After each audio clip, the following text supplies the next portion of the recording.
closely, working with the police department, with the fire department, working with, in fact, our liaison, Dawn Davis, Councilman Davis, has come in with the prosecutor's office, and we've sat down to say no tolerance for gangs.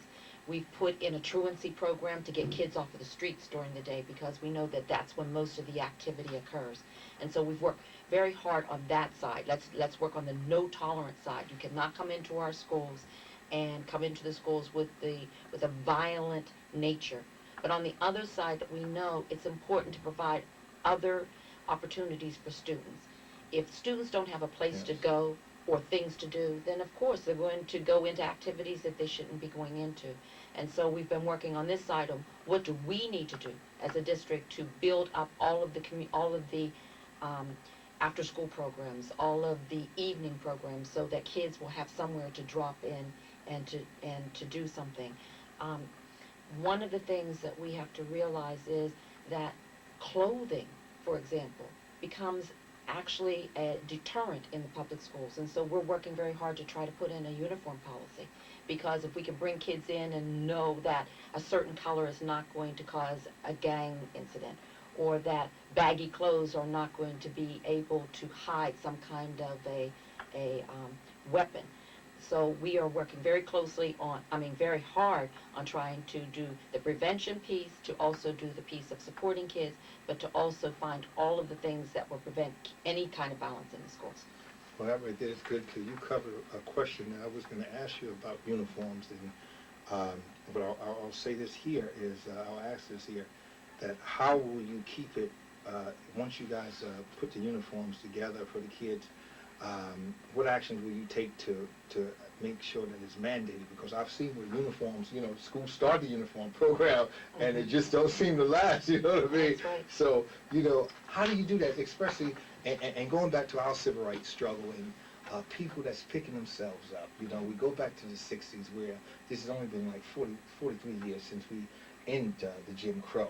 And a lot of the stuff that we do, from what I understand, as a reverend out here, and I search hard to find answers, it's because of our humble beginnings here, that we dress to impress, to, and it's been passed on, you know what I mean? We go to church with $500 shoes on, just to pass, not that we try to outdo anybody, but it's our sojourn here in America and everything. So how do we get them to understand that this uniform code should be enforced, that we should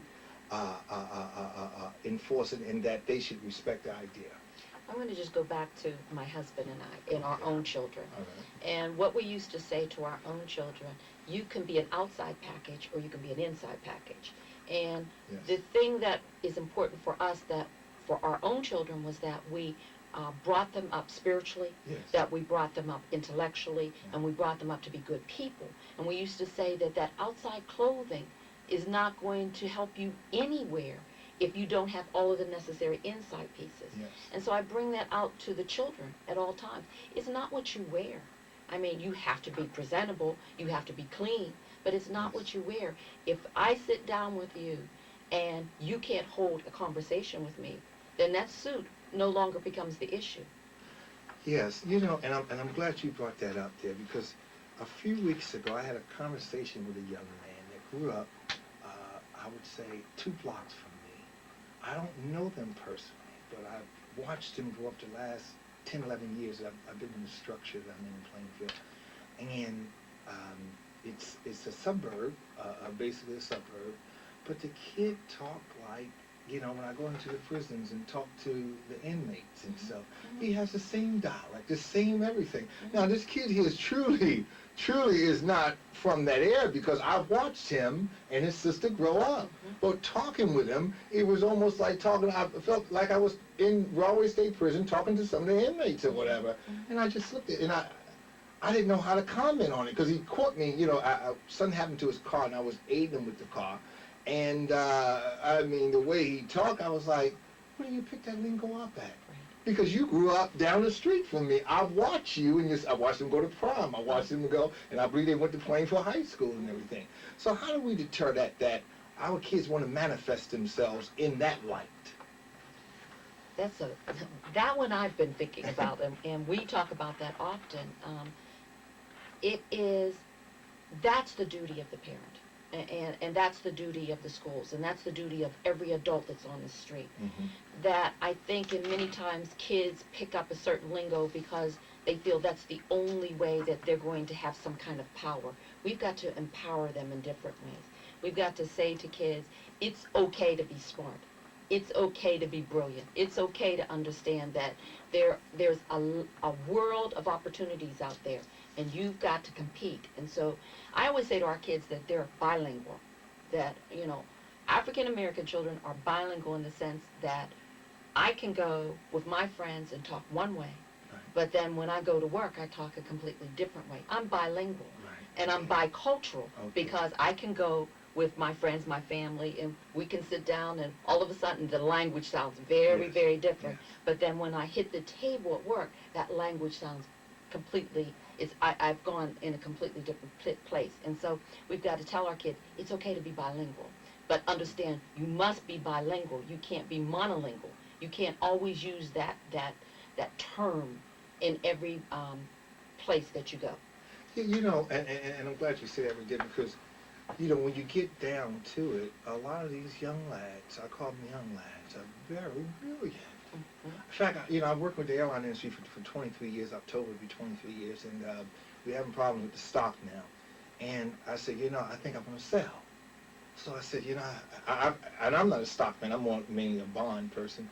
And I had the company bought the stock for us, and it's been accumulating. It sent me letters. I said, okay, well, I'll get somebody to look at it.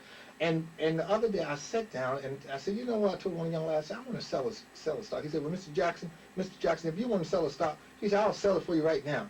I said, well, he got on the computer. I mean, this guy with the dreadlocks hanging down his head, pants hanging down, uniform hanging down, and he got on that computer like he was playing an organ, like Stevie Wonder or whatever. I mean, he went through it. He said, all right, what do you want to do?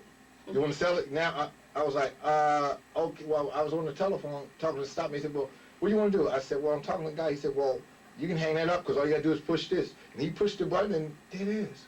I'm waiting on the check. So, I guess it's a bit complicated for us to land, and that right there is one thing that my church, the Church of What's Happening Now, is really trying to do. We're trying to research. We're trying to understand how we can land the African American mind and everything, because it's always under challenged. It's even under challenged by the newly arrived immigrants, which we welcome, because people start talking about old crazy stuff. I go back to the old days of Georgia when we were locked out. That's right. You understand? I just can't digest that right there. I go back to those days and everything, and I sit there and I watch it, and sometimes even with tears in my eyes, I say, I can't go along with this new lynching that you guys are trying to lay down. I said, because I remember it wasn't too long ago. I was sworn into, don't do this, son, and don't do that, and, you make sure you don't do this. You see Miss Ann walk the other way now, Lay your head down. Exactly. So it's strange and everything that we're facing this now, and we have to figure out a way to land. Let me ask you this right here now. I know Plainfield now has a good many of Hispanic students. Now, would the Board of Education consider making Spanish a required language, a required program course? Under New Jersey law, all students must take a world language course.